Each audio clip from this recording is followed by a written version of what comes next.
మీరు నాకు ఒక సమాధానం చెప్పండి. ఇప్పటి వరకు ఏ హిందూ రాజు కానీ ఇంకొకళ్ళు కానీ మతపరంగా ఎవరిని ఎంతమందిని అంతమొందించారు భారతదేశంలో? మరి అలాంటప్పుడు ఏమి మార్చనప్పుడు, నేను క్వశ్చన్ అడుగుతున్నా, అంతమొందించినప్పుడు 100% ఎలా సాధ్యమవుతుంది? ఎవరు అంతమొందించారు ఇప్పుడు దాకా? అలా చెప్పండి ఒక క్వశ్చన్కి ఆన్సర్.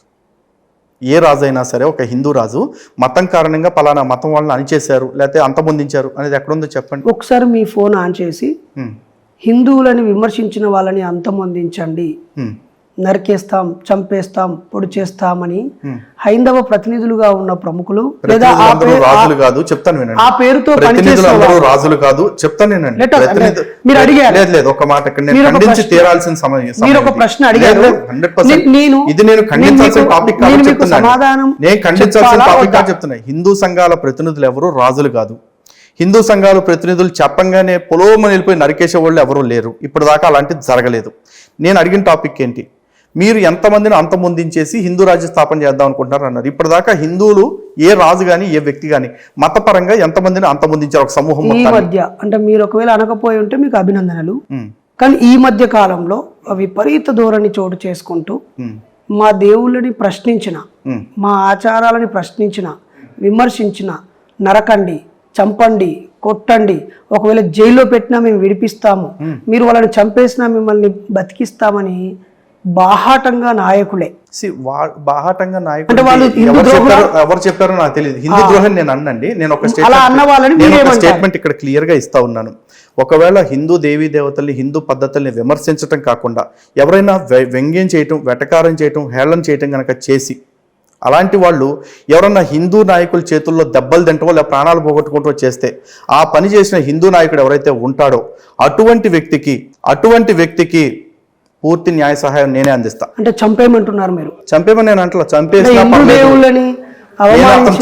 మాత్రాన చెప్తాను. ఈ దేశంలో భారతదేశం ఎంత దౌర్భాగ్య స్థితిలో ఉందంటే, స్వామి శ్రద్ధానంద అనే వ్యక్తిని మహమ్మద్ రషీద్ అనే వ్యక్తి దారుణంగా పొడిచి చంపేస్తే ఆ వ్యక్తిని ఉరి తీయొద్దు బాబు, ఇతను మా సోదరుడే, తెలియక ఉన్మాదంలో తప్పు చేశాడు అంటూ బ్రిటిష్ వాళ్ళకి లేఖ రాసిన వ్యక్తి ఎవరో మీకు తెలుసా? అంటే అడిగింది చెప్పండి. నేను అడిగింది ఒక మాట చెప్పండి. ఎవరు రాశారో మీకు తెలుసా?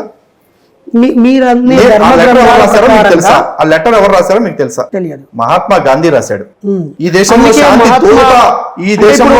శాంతికి చిహ్నంగా లేకపోతే మహాత్ముడిగా కొలవబడే మహాత్మా గాంధీ ఒక హిందూ సాధువుని చంపేసిన వ్యక్తికి అతన్ని ఏం చేయకండి బాబు అంటూ ఉత్తరం రాశాడు. మహాత్మా గాంధీ అన్యమతస్థుడు లేకపోతే ఒక ఉన్మాదం తలకబట్టినోడిని క్షమించినప్పుడు నేను నా సాటి హిందూ సోదరుడు తెలియకనో ఆవేశంలోనో చేస్తే నేను వదిలేసుకుంటానా? అది ధర్మం కోసం అని చెప్పి చేసినప్పుడు నేను వదిలేస్తానా? అకార్డింగ్ టు లలిత్ కుమార్, మహాత్మా గాంధీ గారు హిందూ ద్రోహి అంటారు, అంతేనా? హిందూ ద్రోహి అని నేను సర్టిఫై చేయడానికి చెప్తా వినండి. హిందూ ద్రోహి అని నేను చెప్తా. అలా అనొద్దు. అన్ని క్వశ్చన్స్ కి అవునా కాదా అనే దాంతో తేలదండి. హిందూ ద్రోహ కాదా అని సర్టిఫై చేయడానికి అప్పుడే మీరు ప్రధానిగానో రాష్ట్రపతిగానో ఉండి ఉంటే ఆ క్షమాభిక్ష తీసుకోకుండా ఆయన ఉరి తీయించేవారా? ఆల్రెడీ బ్రిటిషర్స్ పట్టించుకోవాలి, ఉరి తీశారు వాడిని, ఉరి తీశారు. నేను అక్కడ ఉరి అందరూ సమానమైన బ్రిటిష్ రూల్ అందరూ సమానమైన బ్రిటిష్ రూల్ ప్రకారంగా ఆ రోజు మహాత్మా గాంధీ లాంటి ప్రెజర్ గ్రూప్ కు రిప్రజెంటేట్ అయ్యి మెజారిటీ ప్రజల భారత ప్రతినిధి అయినా కూడా ఆయన రాసిన ఉత్తరాన్ని పరిగణలోకి తీసుకోకుండా నేరానికి శిక్ష వేశారని మీరే చెప్తున్నారు. ఉత్తరం రాశాడు, గాంధీ తప్పు పని చేశాడని మీరే అంటున్నారు. ఒకవేళ అలా చేసిన వాళ్ళని చంపి ఎవరైనా వస్తే న్యాయ సహాయం చేస్తానని మీరే అంటున్నారు. ఇది హింసను ప్రోత్సహించడం అవుతుందా, లేక సనాతన ధర్మాన్ని కాపాడడం కోసం ఒక ప్రేమతో ముందుకెళ్ళినట్టు అవుతుందా? మీరు అడ్డుపడి అంటే నేను మాట్లాడతా, మీదే ఇప్పుడు చాయిస్. ఎస్, నేను క్లియర్గా చెప్తున్నానండి.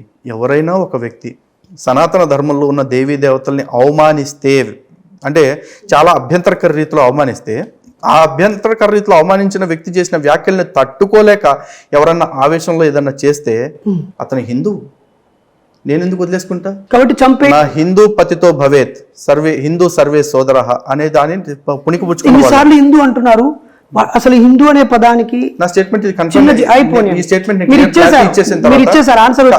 నేను క్లియర్ గా చెప్తున్నా. నేను ముమ్మాటికి న్యాయ సహాయం ఇస్తా. కాపాడతా. న్యాయ సహాయమే కాదు, అవసరమైన అన్ని రకాల సహాయాలు ఇస్తా. అన్ని రకాలంటే ఆయుధాలు ఇస్తారా? డబ్బిస్తారా కాపాడుకోవటానికి వాళ్ళని, అంటే చట్టాన్ని చేతిలోకి తీసుకొని వాళ్ళని దాపెట్టడానికి సహాయపడతారా, Maybe వీరాన్ని ప్రోత్సహించడానికి ఆ సహాయపడతారా? నిమిషంలో ఏం అవసరం వద్దో నాకు ఇప్పుడు తెలియదు కదా, ఎందుకంటే దిస్ హైపోథెటికల్ క్వశ్చన్. ఈ రకమైన ఈ రకమైనటువంటి ప్రవర్తన వల్లే మన భారతీయులు ఇక్కడే పుట్టి ఇక్కడే పెరిగిన వారు పరదేశాల వాళ్ళ వైపు వెళ్తున్నారని మనం స్వయం విమర్శ చేసుకోవద్దా? అలా ఏం మారట్లేదండి, ఎందుకంటే ఇదే భారతదేశంలో, ఇదే తెలంగాణలో, ఇదే వరంగల్లో ఒక పూజారి గారు తన గుడిలో పాటలు పెట్టుకుంటే పక్కనే ఉన్న ఇమాంకి అభ్యంతరం వచ్చేసి అతను వచ్చి కొట్టి చంపేశాడు అదే గుడిలో. మీరు అసలు క్రాస్ క్వశ్చన్ చేసే ముందు ఫస్ట్ నేను చెప్పిన వర్షన్ వినండి. వర్షన్ వినకుండా మీరు మాట్లాడితే మీకు ఏం అర్థం కాదు. సో ఇప్పుడు అక్కడ పంతులు గారు పెట్టిన పాటలు నచ్చక ఇమాం ఒకడు మతపెచ్చతోటి వెళ్ళి చంపేశాడు. వాడిని ఇస్లాం సమాజం మొత్తం వాడిని కాపాడుకుంది. ఎట్లాగో తెలుసా? అడిగ మతిస్థిమితం లేదంట. అరే ఒక మతిస్థిమితం లేనోడు అంతకాలం మీకు ఇమాంలో ఒక మసీదులో మత పెద్దగా ఉన్నాడంటే ఆ మతిస్థిమితం లేనోడు మీ అందరికీ కూడా మతిపోయాలంటే మాటలు చెప్పుంటాడుగా. మరి అంతకాలం మీరు విన్నారుగా. వాడు చంపిన తర్వాతగా వాడికి పిచ్చని తెలిసింది మీకు. ఇదే దేశంలో మరి ఎంతోమంది ఈ ఇంట్లో పూజ చేసుకుంటూ గంట కొట్టాడని ఒక వ్యక్తిని ఇంట్లోకి దూరి కొట్టారు. మరి ఈ దేశంలో ఇవన్నీ జరుగుతున్నాయి కదా. మరి ఇప్పుడు ఏ మతస్థుడైనా వాడిని కాపాడారు. ఇంకో మతస్థుడు అలా చేయడం తప్పే. ఒక వ్యక్తి జొమాటోలో నాకు హలాల్ ఫుడ్ వద్దు అని ఇచ్చినందుకు, స్టేట్మెంట్ ఇచ్చినందుకు ఆ వ్యక్తి మీద కేసు పెట్టారు. అంటే ఈ దేశంలో ఎవడు ఏం తినాలో అనేది కూడా చట్టమే డిసైడ్ చేస్తుందా? మీరు డిసైడ్ చేస్తారా? వ్యక్తి స్వేచ్ఛ ఎవరైనా వ్యక్తి స్వేచ్ఛ ఉంది కదా. ఎవరైనా అక్కడ అనుకోకుండా బీఫ్ తరలిస్తేనో, బీఫ్ తింటేనో, బీఫ్ కు సంబంధించి మాట్లాడితేనో దాని పురాపురాలు తెలుసుకోకుండా వాళ్ళని అంతమొందించడమేనా? నేను ఎప్పుడైతే చేయలేదు. మరి ఫుడ్ మీద ఆంక్షలు ఉంటాయా హిందూ ధర్మంలో? నేనైతే చేయలేదు. ఆంక్షలు ఎస్, మీరు ఆ మాట అన్నారు కాబట్టి మతపరంగా ప్రతి మతంలోనూ కొన్ని ఆంక్షలు ఉన్నాయి. ఈ రోజు నేను బీఫ్ తినొద్దు అంటున్నాను అంటే నా మత గ్రంథం చెప్పింది కాబట్టి నేను తినొద్దు అంటున్నా. అలాగే ముస్లిము పోర్కు తినరు.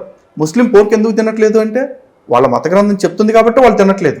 అంటే వాళ్ళ మత గ్రంథం చెప్పినట్టు వాడు బతకొచ్చు. నా మత గ్రంథం చెప్పినట్టు నేను నా గోమాతను గౌరవించుకుంటాను, నువ్వు కూడా నా కోసం గౌరవించు అంటే మాత్రం గౌరవించడా?